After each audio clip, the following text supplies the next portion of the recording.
حسن ہم بات کر رہے ہیں جی 3 سوال پوچھنے پہ، سرکار ختم مرتبہ صلی اللہ علیہ وسلم کے جواب دینے پہ، اور اس کے بعد کیا ہوا.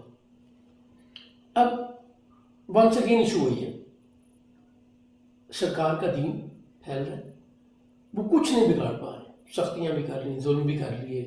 عقل کی بات کرتے ہیں تو سرکار کے پاس جواب موجود ہے، جو سرکار بات کرتے ہیں وہ پوری بھی ہو جاتی ہے، وہ سچی بھی ثابت ہو جاتی ہے، لاجیکل بھی ہے، سچی بھی ہے، عقل پہ بھی آتی ہے. سو وہ کسی طور بھی کاؤنٹر نہیں کر پا رہے. اور اب حج کا سیزن قریب آ گیا. اب ولید بن مغیرہ کو، جو ان میں سے سیانہ بھی ہے، سمجھدار بھی ہے، لوگوں کا ہمدرد بھی ہے، سخی بھی ہے، وہ لوگوں کو اکٹھا کرتا ہے اور کہتا ہے کہ حج کے دن آ رہے ہیں، تو اب تو لوگ باہر سے بھی آئیں گے، صرف مکہ کے لوگ نہیں، دوسرے ملکوں شہروں سے بھی لوگ آئیں گے، چونکہ حج ہمیشہ سے قائم ہے. ابراہیم علیہ السلام کے بیت اللہ کی تعمیر سے لے کر آج تک بیت اللہ موجود رہا. بیت اللہ موجود رہا تو اس کا حج بھی موجود رہا. ہاں اگر کسی بیماری پریشانی کی وجہ سے کوئی 1 سال 2 سال 4 سال اگر بند رہا تو یہ ایک علیحدہ بات ہے. جیسے کووڈ میں حج 1-2 سال کے لیے رکا یا بہت لمیٹڈ لوگوں نے حج کیا، ایسی صورت تو آ سکتی ہے، ادروائز ہمیشہ سے حج قائم رہا. آپ کچھ پوچھنا چاہ رہے ہیں؟ جی میں پوچھ رہا تھا یہ سب جو واقعہ ہو رہا تھا کہ حج کا ابھی حبشہ نہیں ہجرت کی نا مسلمانوں نے؟ وہ 5 ہجری کی بات ہے. اچھا یہ 4 ہجری کی باتیں ہم کر رہے ہیں. 3 سال میں سرکار نے اناؤنس کیا، 90 کی 90 سوری، پتہ نہیں کیوں میرے منہ سے ہجری نکل جاتا ہے. 390 میں تو سرکار نے پبلکلی اناؤنسمنٹ کی اور ایمان کی باتیں ہوئی. یہ 490 کا واقعہ ہے جو ہم نے 3 سوالوں والی بات کی. اس کے بعد پھر یہ ہجرت حبشہ 590 کی تھی، تو 490 میں حج ہو رہے ہیں. اب ان کو پریشانی ہے کہ حج. اب ولید بن مغیرہ نے سارے سرداروں کو اکٹھا کیا اور انہوں نے کہا دیکھو حج کا موسم آ رہا ہے، لوگ ساری دنیا سے آئیں گے، اور اگر ان کو نہیں پتا تو مکہ میں آ کے ان کو نئے دین کا ضرور پتہ چلے گا. جب ان کو نئے دین کا پتہ چلے گا تو ہم سے پوچھیں گے کہ یہ کیا ہے. اگر ہمارے جواب مختلف ہوئے تو وہ لوگ ہمارا مذاق اڑائیں گے، ہمیں جھوٹا سمجھیں گے. اچھا یہ عرب کی روایات میں، تہذیب میں ہم بات کر رہے ہیں، عرب جھوٹا کہلوانا نہیں پسند کرتے. یعنی آپ دیکھیں جھوٹ بولنا کتنی بری بات ہے کہ اس تہذیب میں بھی جھوٹا کوئی نہیں کہلوانا چاہتا تھا. اس شخص کی کوئی عزت ہی نہیں ہے جو جھوٹ بولتا ہے، اس کی کریڈیبلٹی کوئی نہیں ہے جو جھوٹ بولتا ہے. ابھی پچھلے سیشن میں ہم بات کر رہے تھے سچا کون ہے، ذکر کر رہے تھے نا، تو ہمیں جھوٹا سمجھیں گے. تو ضروری ہے کہ ہم ایک موقف رکھنا ہے، ہم سب کا جواب ایک ہونا چاہیے. اچھا ولید بن مغیرہ کی خوبی اور ہے کہ جب کسی سوشل ایشو میں، جب کسی عقل والی بات میں قریش پھنس جائیں، سمجھ نہ آئے، تو کنسلٹ کسے کرتے ہیں؟ ولید بن مغیرہ. سو وہ سمجھدار ہے، باقی خوبیوں کے علاوہ ایسے نہیں ریحانہ ہے. قریش کا معیار بڑا سخت تھا، زبان باقی معاملات میں بڑی ویلیوز تھیں ان کی، قبائلی روایات تھیں. سو آسان نہیں تھا ان میں کسی کو امپریس کرنا بہادری سے، سخاوت سے، عقل سے، سمجھ سے، باقی چیزوں سے. تو وہ کہتے ہیں ابا شمس، ولید بن مغیرہ کی کنیت ہے. ابا شمس آپ ہی بتائیں، آپ ہم میں سب سے زیادہ سمجھدار ہیں، آپ ہی اس کا حل بتائیں. ولید بن مغیرہ کہتا ہے نہیں، تم لوگ بتاؤ، کلیکٹیو وزڈم از ریکوائرڈ. ٹھیک، سوچتے ہیں. ایک سردار بولتا ہے کہ ہم کہیں گے کہ محمد کاہن ہے. کاہن کون؟ کاہن اس دور کے چلاک ترین لوگ ہوتے تھے، جو لوگوں کو اپنی باتوں سے میسمرائز کر لیتے تھے، جو پریڈکٹ کرتے تھے، جن کو سمجھا جاتا تھا کہ ان کا خدا سے کوئی تعلق ہے. فال نکالتے تھے، لوگوں کو سمجھاتے تھے، پریڈکشنز کرتے تھے، پروفیسیز کرتے تھے. تو ہم کہتے ہیں کہ محمد کاہن ہے. ولید بن مغیرہ کہتا ہے کیا ہم کاہنوں کو جانتے نہیں؟ وہ آج ایک بات کہتے ہیں، کل دوسری بات کہتے ہیں. محمد کی بات تو نہیں بدلتی، ان کی باتوں میں تو بڑی چلاکیاں ہوتی ہیں، محمد کی بات میں کوئی چلاکی تو نہیں نظر آتی، وہ تو عقل میں اور سمجھ کے معیار میں پوری اترتی ہے، جتنا کائنڈ ہارٹیڈ، جتنا سمجھدار، جتنی محبت والا، ایسا تو نہیں۔ تو اگر ہم کہیں گے کاہن تو لوگ دیکھیں گے اور ہمیں برا بلا کہیں گے، کیوں وہ بات کہتے ہو جو ثابت نہیں ہو سکتی، جو نظر نہیں آتی۔ ایک دوسرا سردار بولا ہم کہیں گے محمد مجنون ہے، جسے ہم اردو میں مجنون کہتے ہیں۔ ولید بن مغیرہ ایک دفعہ پھر انٹرپٹ کرتا ہے، کہتے ہیں مجنون نہیں دیکھے ہم نے جی، ان کو تو ہوش نہیں ہوتی، ان کی باتیں بے ربط ہوتی ہیں، کبھی کچھ کبھی کچھ، نہ انہیں کپڑوں کا ہوش ہے، نہ انہیں بات کرنے کا ہوش ہے، کبھی عقل والی بات کرتے ہیں، کبھی ہم عقل والی بات کرتے ہیں۔ کبھی محمد نے ایسا کیا،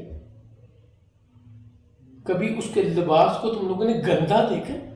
اچھا یہاں پہ ایک اور بڑی امپورٹنٹ چیز ہے، ہم چونکہ اس کلچر میں ہندو کلچر سے بڑا انفلوئنس لیا ہم نے، ہمیں کوئی ایسا شخص ملے جس کے کپڑے بھی گندے ہوں، جس کا حلیہ بھی عجیب و غریب ہو، پتہ نہیں پاک بھی ہو یا نہیں ہو، ہم اس کو بابا سمجھ کے اس کے پیچھے چل پڑتے ہیں جی۔ کوئی اس سے بانڈ کا نمبر پوچھتا ہے، کوئی اس کے میچ کے جیتنے کے ہارنے کی بات پوچھتا ہے، کوئی کہتا ہے یہ جس کو گالی دے دے اس کی تو دنیا اور آخرت دونوں سمجھ جاتی ہے، کوئی کہتے ہیں یہ ڈنڈا مار دے جس کو اس کی موج لگ جاتی ہے، پتہ نہیں شریعت پھر کس لیے آئی تھی جی۔ تو ولید بن مغیرہ نے کہا کہ بھائی نہ، محمد مجنون نہیں، تو بڑی سمجھ کی بات ہے، تم اس سے بات کر کے دیکھو، تو تمہیں ہر بات کا دلیل سے جواب دیتا ہے، اور سچی بات ہوتی، ٹھیک ہوتی، بہکا ہوا بھی نہیں۔ تو کس پیج پہ مجنون کو ہوگی اسے؟ نو، ڈونٹ گیٹ انسلٹڈ یہ بات کر کے۔ اچھا یہاں پہ ذرا ایک اور بات سمجھنے کی ہے، عرب اس زمانے کے قریش کمپریہینڈ نہیں کر پائے کہ رسول اللہ صلی اللہ علیہ وسلم اللہ کے فرستادہ، اللہ کے بھیجے ہوئے، اللہ کے سچے رسول اور نبی ہیں۔ ایک طرف وہ کہہ رہے ہیں کہ کاہن ہے، بہت چلاک، بہت شاطر، لوگوں کو چکر دینے والا، میسمرائز کرنے والا، میسمرائز کر کے کنٹرول کرنے والا، بعد میں آپ کو سمجھ آتی ہے کہ یار اس نے مجھ سے کیا کرا لیا، مجھے تو پتہ ہی نہیں چلا جی۔ دوسری طرف کہتے تھے مجنون ہے، مجنون جس کو ہوش ہی کوئی نہیں، پتہ ہی کچھ نہیں، دیوانہ ہے بالکل پولز اپارٹ جی، پولز اپارٹ، نہیں حواس واختہ ہو چکے ہیں اپنی لسٹ میں، ایگو میں، whatever, yes you are right جی۔ وہ تو کاؤنٹر کرنا چاہتے ہیں نا۔ اچھا یہ ایک اور چیز دیکھیں، جو ریجیکشنری چیزیں ہوتی ہیں نا وہ کبھی کامیاب نہیں ہوتی۔ آپ نے کام کیا تو میں نے اس کے ریئیکشن میں کوئی کام کیا، جب میں ٹھنڈے دل و دماغ سے سوچ کے کوئی کام کروں گا نا، irrespective آپ کیا کر رہے ہیں، یہ جنگ تو نہیں ہو رہی نا کہ آپ نے اٹیک کیا ہے تو میں نے ریئیکٹ کرنا ہے، اٹیک کرنا ہے، یہ تو دنیا داری اور عام معاملات ہیں نا۔ سو مجھے اپنی ویلیوز، اپنی پرائرٹیز، اپنے اصولوں پہ چلتے ہوئے چیزیں دیکھنی، سوچنی ہے جی۔ آپ کے ہاتھوں ڈرائیو نہیں ہونا، ورنہ آپ مجھے ہر موقع پہ ڈرائیو کریں گے، میں کچھ اور سوچے بیٹھا ہوں، آپ نے ایک سٹیپ لیا، میں اس طرف چل پڑا، مجھے کامیابی مل ہی نہیں سکتی۔ وہ کسی سیانے سے پوچھا نا کہ کامیابی کا کوئی گول، کوئی نسخہ بتائے، تو اس نے کہا کامیابی کا گول تو میں نہیں بتا سکتا، ناکامی کا گول ضرور بتا سکتا ہوں، اسے الٹ کر لینا، یعنی اس سیانے کی طرح اپروچ دیکھیں۔ وہ کہتا کامیابی کا گول تو میں نہیں بتا سکتا، بٹ ناکامی کا گول ضرور بتا سکتا ہوں، اس سے الٹ کر لینا۔ تو پوچھنے والے نے پوچھا ناکامی کا گول کیا ہے؟ ان کا ہر بندے کو خوش کرنے کی کوشش شروع کر دینا۔ کیا؟